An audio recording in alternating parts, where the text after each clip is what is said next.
Welcome to Negotiation with Alice, your negotiation podcast. Everything that you do where you need to get on the same page with someone else is a negotiation.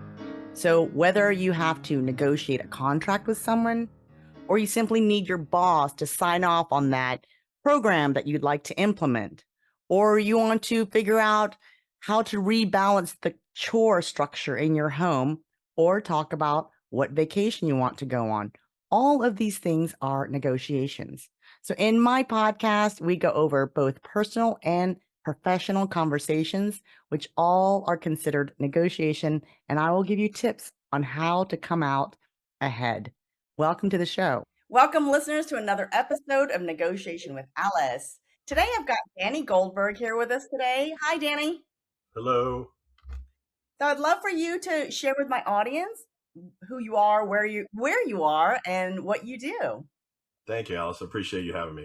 My name is Danny Goldberg. I've been doing training for my company called GoldSRD now for almost 18 years.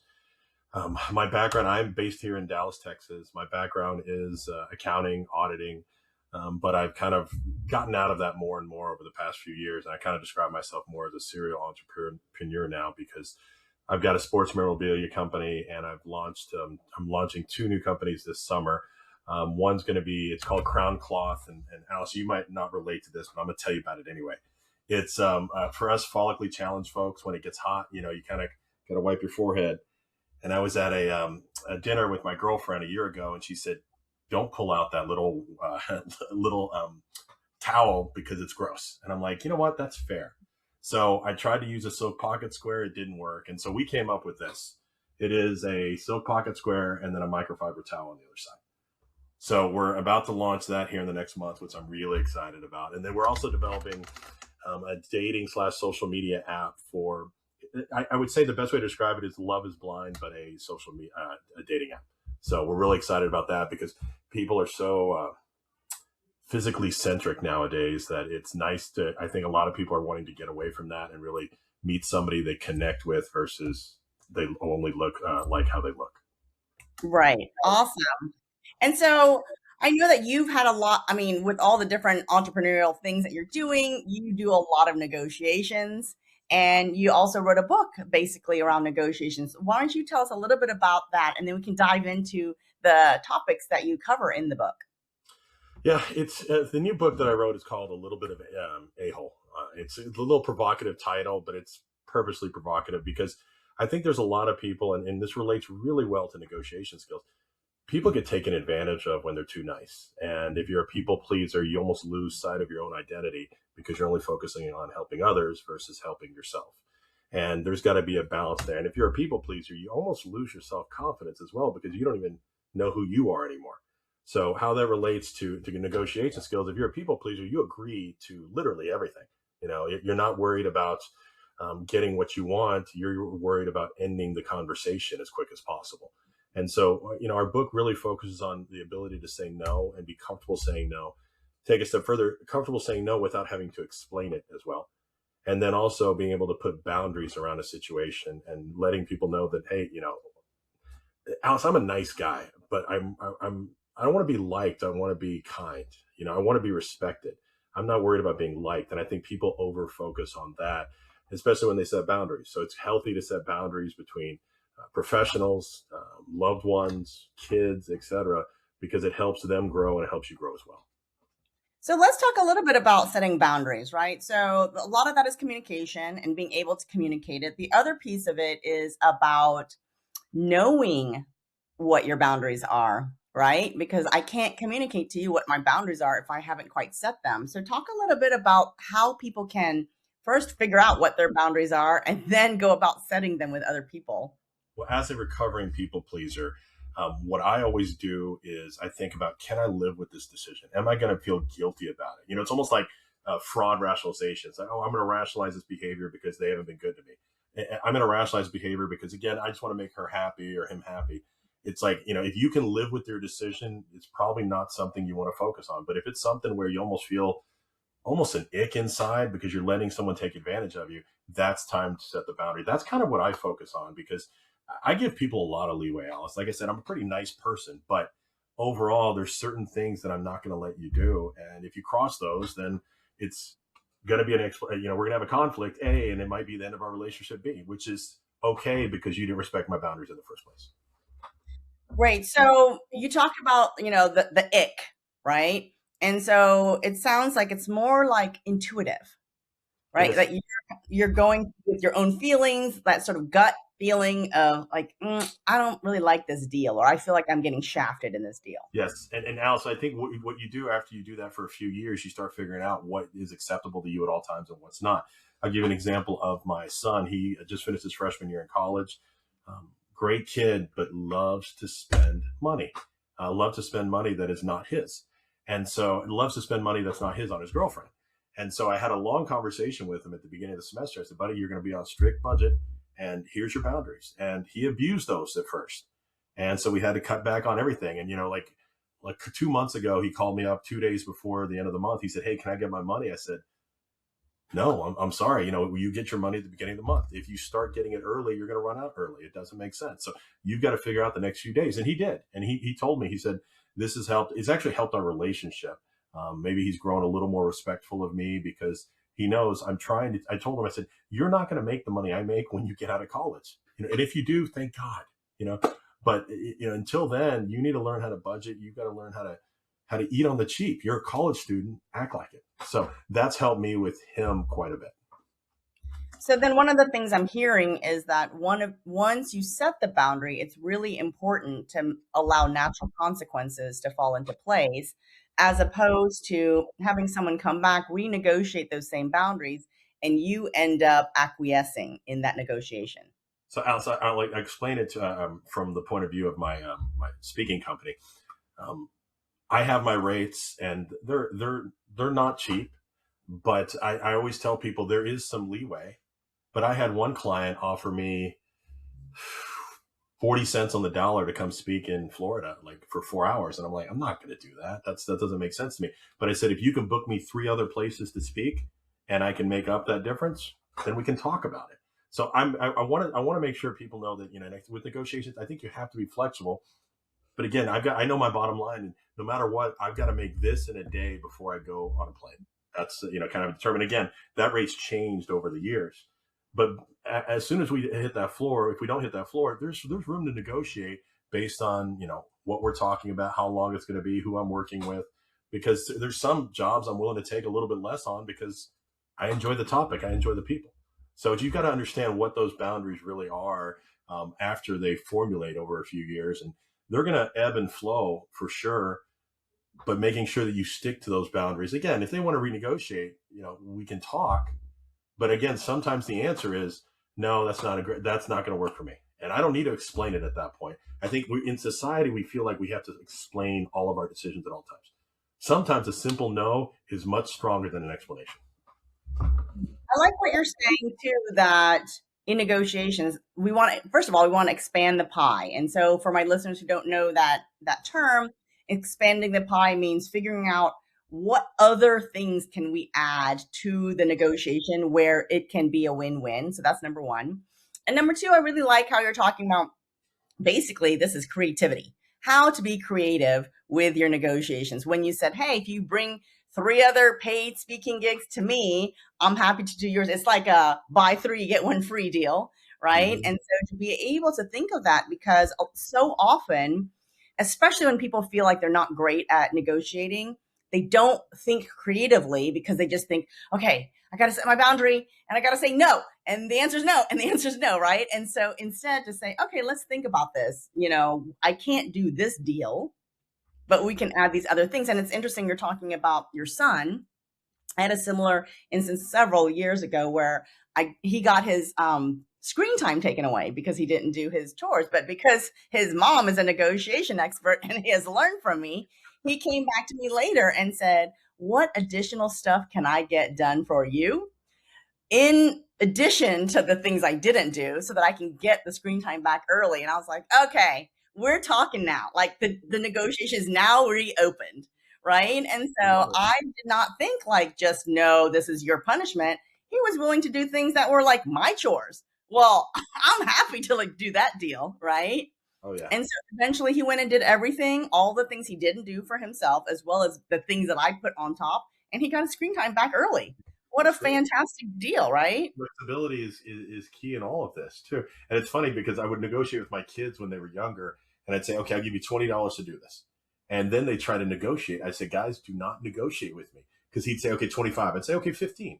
And then and eventually he actually lost money in most cases every time my son and daughter did that. So, but at least they're trying to apply some of those skills, and add, benefit to it. We do that all the time. This summer, we're actually a little bit slower work wise. I'm focusing on my other businesses. I actually instituted summer rates where I'm giving everybody 20% off because I want to get some work in, and we need enough just to, sustainability for my other speakers. But we've never done that before. And I had to come back and say, am I comfortable losing 20% just to get the work? And for the June, July, and August months, I am, because it's usually not many people are doing training when it's slow. And my background is internal audit, Alice. So we have to influence people that don't report to us, and strictly it is negotiation most of the time. Negotiating the wording of the finding, negotiating the finding in the first place, negotiating the severity of the finding. So all of that, and this is what I teach my internal audit classes. You have to be flexible. You've got to know what is negotiable and what's not.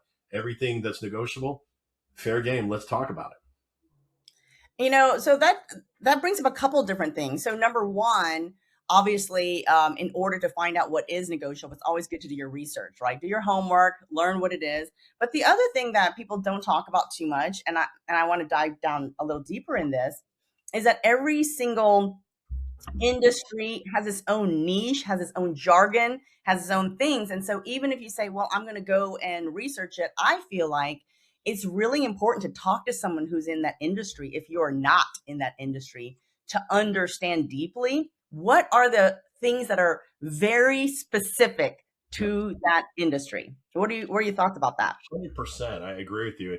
Yeah, I talk to my internal audit group a lot about this because we speak in our own jargon and we speak to non-auditors. Nobody understands the way we speak.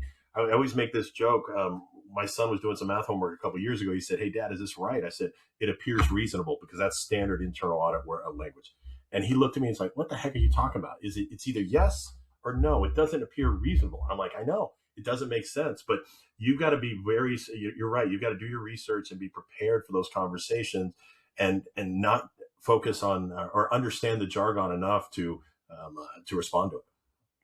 Yeah, and also understanding like the pieces. Like I'm just going to give a few examples from different industries, right?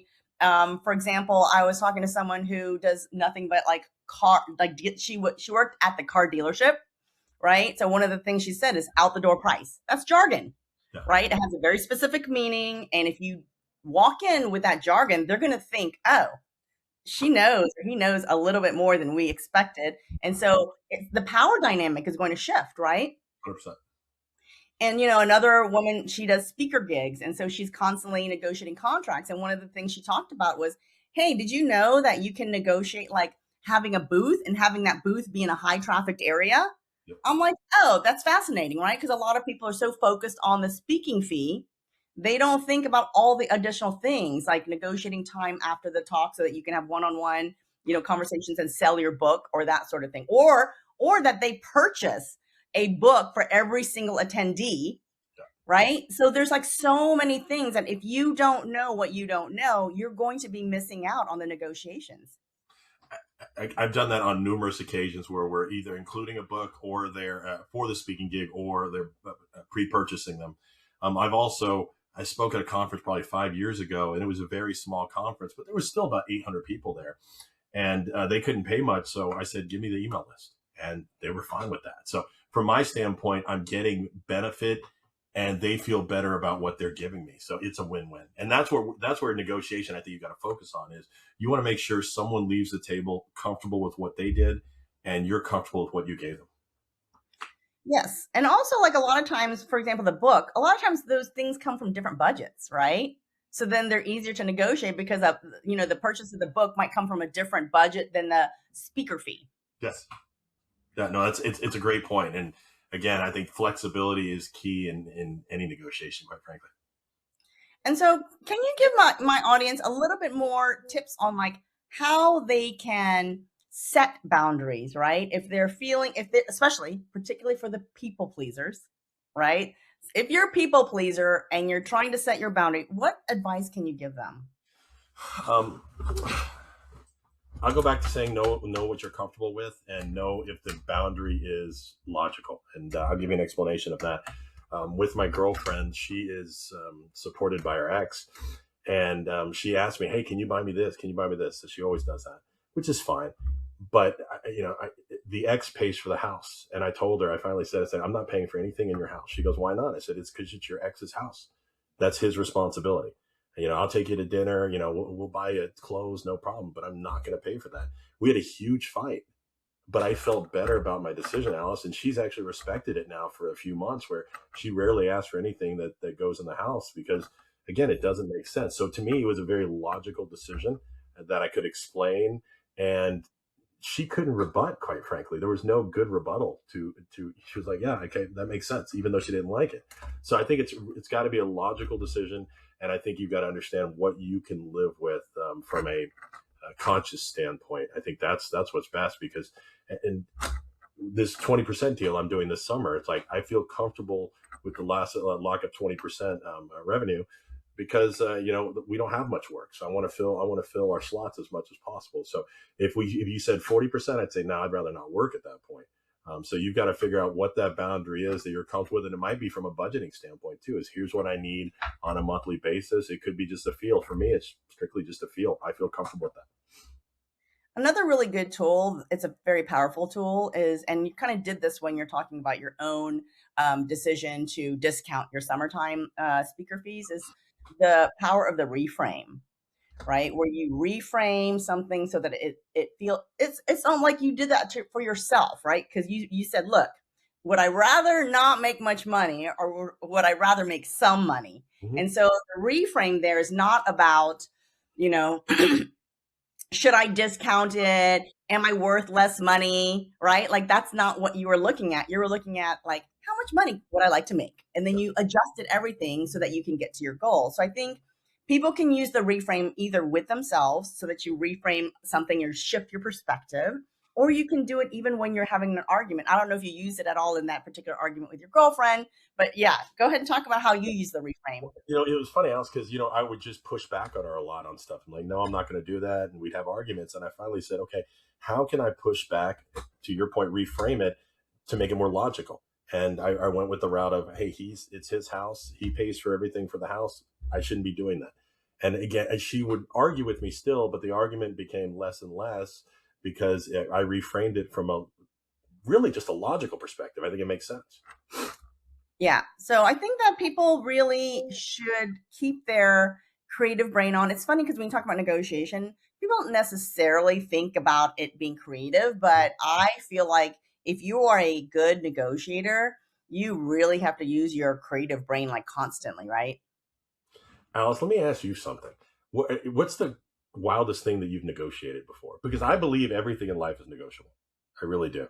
Is there anything that's just a wild that you wouldn't expect to be negotiated that you were able to negotiate? Yes, actually a couple times, but I'll tell you about the one big one. So this is like in the early 2000s, actually. So everyone in my company got laid off.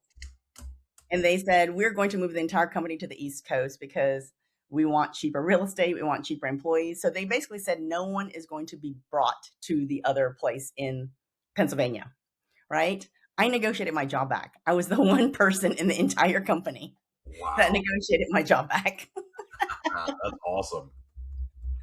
So yeah, and I don't think it's anything that people would have thought of doing. When you get the news that the entire company is getting laid off and everyone's getting a severance package, everyone's like, okay. Yeah. But I had other thoughts. I thought I can work from home. I can work part-time. And then for the company, I'm thinking you'll save money because you're not training someone. You're not providing me with office space. You're not providing equipment. So I had all of the arguments for the company side as well. And it wasn't easy. I had to get multiple people on my side. So I created alliances. And so then finally, the new boss said, I will give you a trial period of 3 months. I was very disappointed, to be honest, Danny, with the 3 months. I thought, this is all I'm getting with all this effort. Like, this is ridiculous. But those 3 months turned into 8 years. Wow. I worked from home part-time, and I was able to raise my little babies so that until they became older. So That's yeah. fantastic. That is fantastic. I think that, I negotiate everything, but even at department stores, I've negotiated before, because if they've had it on the rack for months, maybe they'll push it out to the discount. I just truly believe that everything in life is negotiable. Relationships, food, clothes, jobs, it looks like too. So everything is negotiable. Absolutely. Alex, going back to your job comment, we do some executive recruiting, and I always tell people when they start talking salary, is this extra $1,000 going to make a big difference? If it is to you, then you should go for it. If it's not, which again, in most cases it's not, then, you got to pick your battles. And so if you're going to ask for something, if you're like, let's say they offered me 100, I wouldn't ask for 101. I'd ask for 110. I'd go high and let them come back somewhere in the middle. We do this in the sports memorabilia business all the time. It's constantly negotiating, people lowballing you, and just saying, and again, the ability to say no. There's people that will, I'll have something listed for 2,000 and they'll offer me $300, and I don't even respond. It's like there's literally no point to responding to that. So you got to know those boundary setting, as we've been talking about, is so important to understand what you're comfortable with. Because like with the sports memorabilia business, I got to go find it. I got to pack it up. I got to mail it. Am I going to bother if I've got something listed for $30, they offer me 14? It's like, come on, I'm not going to bother with that. So yeah, you know where your bottom line is, right, in the sports memorabilia. So you're like, you can get into the field, but if you're not in the field, then don't even talk to me. 100%. It's like, because the people that do that, it's kind of like the people when you write a book. Okay.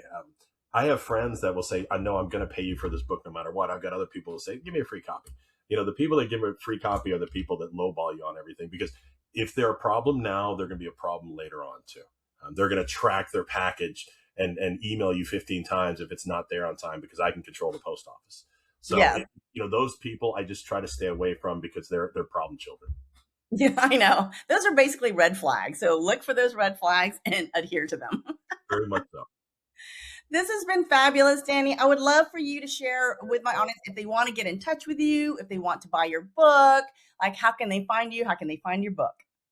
You can find the book on Amazon, a little bit of ahole, and then we've got littlebitahole.com. Aholes has two dollar signs on Amazon. On the website, it's just ahole.com. You can also find me on LinkedIn under Danny M. Goldberg. And our main company, our training company, is Gold, S as in Sam, R as in Ricky, D as in David.com. Wonderful. Thank you so much for being with us today, Danny. Thank you. Thanks for having me. And thank you, listeners, for tuning in to another episode of Negotiation